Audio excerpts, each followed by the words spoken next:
Hi friends, my name is Amelia. I have an extremely rare genetic disorder. This condition is so rare that there are only 400 known cases of it in the whole world. And I'm one of them. I'm sure you will be shocked when you find out what it is. You might not even believe it. By the way, you can subscribe to this channel now if you would like to know when new videos get uploaded. And if you like my story, please don't forget to like this video. First, I want to tell you about something that happened to me when I was 6, because that was the first time my parents realized there was something going on with me. There was a forest near where we lived. Sometimes we would go camping there. On one of those trips, as my mom was preparing dinner, my dad and I went to gather wood that we could use to start a fire. Suddenly, we heard my mom scream. Naturally, my dad ran back to her right away. It turned out that a giant snake had climbed onto the table and was sitting there right next to the food. My dad told my mom, "Honey, don't panic. I'll get rid of it right now." But all he could do was to try to shoo the snake away by making strange noises. Meanwhile, I had noticed that the snake was next to the chocolate cake. So without even thinking about it, I walked up to the snake and grabbed it by the back of the head. Then I tossed it away while my parents stared at me in disbelief. The snake was probably as shocked as they were. It quickly disappeared into the forest. When my mom screamed, "What did you do?" I just said, "It was going to eat our cake." Of course, what I did was incredibly dangerous. If the snake had bitten me, I could have gotten sick or even died. So how could I have done something so brave even though I was only 6 years old? I only did it because I'm not able to feel fear. I'm not scared of anything. It might sound nice when I put it that way, but this is a genetic disorder, and it's definitely not something to envy. People have 6 emotions. 1, joy. 2, sadness. 3, disgust. 4, surprise. 5, anger. And 6, fear. All these emotions are created by the brain. The brain decides which emotion we should experience depending on the situation we're in. But what happens if your brain is not familiar with one of these 6 emotions? That's right. You can't experience it. This is the problem with people like me. Our brains simply don't know what fear is. That means I'm the most fearless person you'll ever meet, but it's not something I can be proud of, because being fearless is much more dangerous than you might imagine. It leads to unpleasant things happening to me. On a few occasions, I have even had close encounters with death. There's a park not far away from my school. Sometimes my friends go there after school to sit around and chat. One time, a man snatched a purse from a woman who was sitting on the bench next to us and started running away. Just as he ran by us, I stuck my foot out. The man tripped and fell on his face, and the purse went flying from his hand. Of course, she was very happy about what I had done. She thanked me again and again. But at the same time, what I did was way too dangerous for someone my age. The man could have had a knife or even a gun, and he could have hurt me in so many ways for stopping him. That day was just one of the examples of the type of dangerous situations my fearlessness disorder could put me in. So, was I able to change my behavior as a result of this? Of course not. Because I don't know what fear is, bad experiences like these unfortunately don't have any effect on me. No matter what I go through, I keep acting without any fear. Some of you might say, "Okay, you might have no sense of fear, then you should use your mind. In such situations, protect yourself even if you don't feel fear." Unfortunately, this is not possible. I've heard that normally when people are scared, their hearts pound faster, their breath gets shorter, and their palms get sweaty. I don't understand that I should be afraid because none of these things are happening to my body. Otherwise, I'm not stupid. My IQ level is pretty normal. There's no problem with my memory either. I don't forget the bad things that happen to me. But despite all this, when I see a giant spider, I grab it with my bare hands without even thinking about it. It doesn't occur to me to protect myself because my brain does not signal for me to be afraid. That's why I can casually do all these things that can seem foolish to you. Of course, there are courageous people out there. But as you figured out, this disorder is not the same thing as being brave. It's so much more than that. For example, when crossing the street, you should be checking to see if there are any cars coming. People who have my disorder even have trouble with something so basic. Unfortunately, most of the time I step out into the street without looking. I'll tell you something even weirder. Do you go near wild animals knowing they could rip you to pieces? Unfortunately, people like me might. During my first year of junior high, we went on a class trip to the zoo. After a while, we came to the tiger enclosure. We saw that there were 2 adult tigers and a cub along with them. The little tiger was, of course, super cute. Suddenly, I had an irresistible urge to pet it. There was a wall and a moat separating us from the tigers. I thought that I could jump down, swim across the moat, and then pet that little tiger as much as I wanted. So I decided to go for it and started climbing over the wall. Thankfully, the teacher saw what I was doing and was able to grab me before I jumped down. "Amelia, what are you doing? Are you insane?" she screamed. Because I didn't think I'd done anything wrong, I was trying to explain myself by saying, I was just going to pet the cub and leave. After this incident, my parents took me to a therapist. They knew I was a brave kid, but this was a little bit too much. The therapist asked me a lot of questions about similar incidents that had happened to me in the past. Afterwards, he told my parents, it seems like Amelia's problem is not psychological, and referred them to a neurologist. I learned that it was neurologists who specialize in issues related to the brain. In the neurology department, they ran many tests on me. For example, in one test, the doctor showed me photos of people's faces and asked me how that person was feeling. For the first photo, I said, he's laughing, so he's happy. For the next one, she's crying, so she's sad. In the third photo, there was a woman who was screaming. I said, she's screaming, so... And I was quiet. I realize this sounds unbelievable, but when I see the face of someone who's afraid, I can't understand that they are afraid. My brain is not only unable to create the feeling of fear, but it also doesn't register that other people are afraid because it doesn't have any idea what this emotion called fear is. Since my brain doesn't know it, I don't know it either. After these tests, neurologists gave me a definitive diagnosis: no fear disorder. Since this was a very rare genetic disorder, I became a case study in medical literature. From time to time, scientists come to visit me and perform new tests. Research on this disorder continues since its cause is still unknown. As you might have guessed, there's no treatment for it either. I will have to live with it for the rest of my life. So, are there any advantages to having this disorder? Thankfully, yes. I don't experience any fears that make life harder for people. For example, I've never been scared of taking exams, and that has always had a positive effect on my grades. I don't have a fear of public speaking either. Since I'm so comfortable, I always end up speaking on behalf of the students in parent-teacher meetings. I also don't have any phobias, such as the fear of enclosed spaces or the fear of clowns, and I will never have them. Finally, I always sleep like a baby when flying. I'm never afraid, no matter how badly the plane shakes while going through turbulence. Once, while flying through a storm, I saw lightning striking one of the plane's engines. I laughed and told my mom about it. She told me, "Amelia, you don't have to say these things to me. Not everyone is as brave as you are." My friends have told me fear can be pleasurable in certain situations. Of course, I'm missing out on all of that. For instance, I don't like horror movies because they don't scare me, and I'm not scared of ghosts or zombies or vampires. Scientists who are doing research on my disorder placed electrodes on my head and made me watch scenes from the scariest movies. Thanks to those electrodes, that could see what was happening in my brain in real time. The tests demonstrated that there was no activity in the part of my brain related to fear. This was something to be expected, but now it was scientifically recorded. Another thing that everybody loves, and I don't, is riding roller coasters. I gave in to peer pressure once and rode one even though I knew I wouldn't be scared. They lost their voices from screaming so hard. I, on the other hand, just got bored and looked around. Now you know my story with all its details. Fear keeps us away from danger. That's why it's important for our survival. But despite all the drawbacks, would you still want to switch places with me? Please leave a message in the comments. Thank you for listening to me. Sharing all this with you felt really good. Bye. Hi guys. I can't tell you my name because I have an embarrassing psychological condition.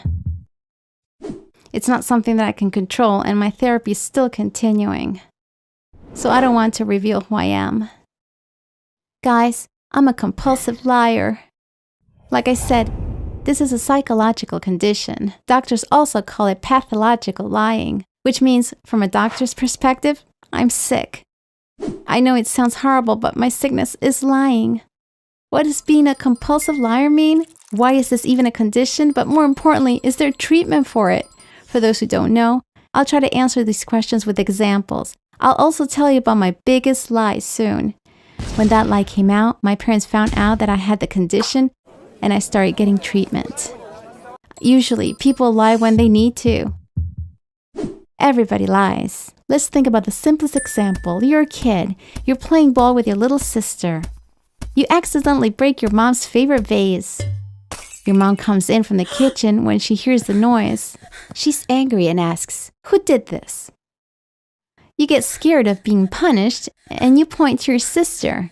You blame her saying, "She did it. I told her so many times that she can't play here, but she doesn't listen." Whether your mom believes you or not is another story. But what matters here is that there is a reason for you to lie in this situation. People who are pathological liars don't need reasons to lie. We make up big and small lies unnecessarily. Lying is part of our life. When we lie so much, we become experts. We begin to create elaborate scenarios. We play a kind of convincing game. First we say, let's see how good a lie I can come up with. Then we start playing a game. I wonder if I'll be able to convince them. There's a park that I take my dog to. Once my dog started fighting with another dog. The owner was a girl around my age. After the dogs calmed down and started playing, we sat down and started chatting. As we were talking, I was making up a lie in my head. She asked, "What do you do besides school?" I said, "I'm training for the Olympics." She said, "Really? Which sport?" And I started telling a story. I've been swimming since I was a little kid. I don't really like it, but my mom pushes me to do sports. One day, my swimming coach noticed that I was much faster than the other kids. He asked them to get out of the pool and told me to swim 4 laps. He timed me. When I was done, he was really excited. He kept on saying, "You're amazing. You're unbelievable." We realized that day that I had a God-given talent for swimming. My coach pressured me to compete, but I didn't want to become a professional swimmer. Like I said, I don't like sports, and the idea of becoming a professional swimmer doesn't appeal to me at all. The girl was all ears. From time to time, she would say things like, "Yes, there are people like you with hidden talents," or "I think you should go for it." When I saw that she believed me, I kept on embellishing the lie, turning it into a film scenario. She asked, "How did they convince you to go to the Olympics?" Now it was my time to add in some acting. "My dad," I said, choking back tears. "We lost my dad in a car crash last year and..." I couldn't finish my sentence because I started crying. She took out a tissue and gave it to me. "You don't have to tell me. I'm sorry that I upset you," she said. As I wiped my tears, I said, "No, it's not your fault. It actually feels good to share," and continued. My dad was always very excited to come to my swimming practice. He would always say, "I'm proud of you," and hug me afterwards. But I hadn't done anything to make him proud. If I had competed and won something, he would have been so happy. But I didn't do it. So now, I'll go to the Olympics, break the world record, and tell the cameras it's a gift to my dad. Now my new friend was crying too. I'm especially good at short distance swimming. During practice, I break the world records for 50 meters and 100 meters freestyle. I'm going to give my dad not 1, but 2 records. I practice 8 hours a day. My goal is to do much better than the current records so that they won't be able to break my record for a long time. Then my success will be worthy of my dad's pride. I know that he watches me from above. I can't wait to make him proud. We hugged and started crying. It was unbelievable. I had made up thousands of lies before, but none had been as effective as this one. That night, I felt like a general after a big victory. I admired myself more and more each time I retold the story in my head. Still, even when you have this condition, you know that what you're doing is wrong. So you have to be really careful. For example, I never tell big lies to my friends or family, because they could easily figure them out and it would be hard to convince them.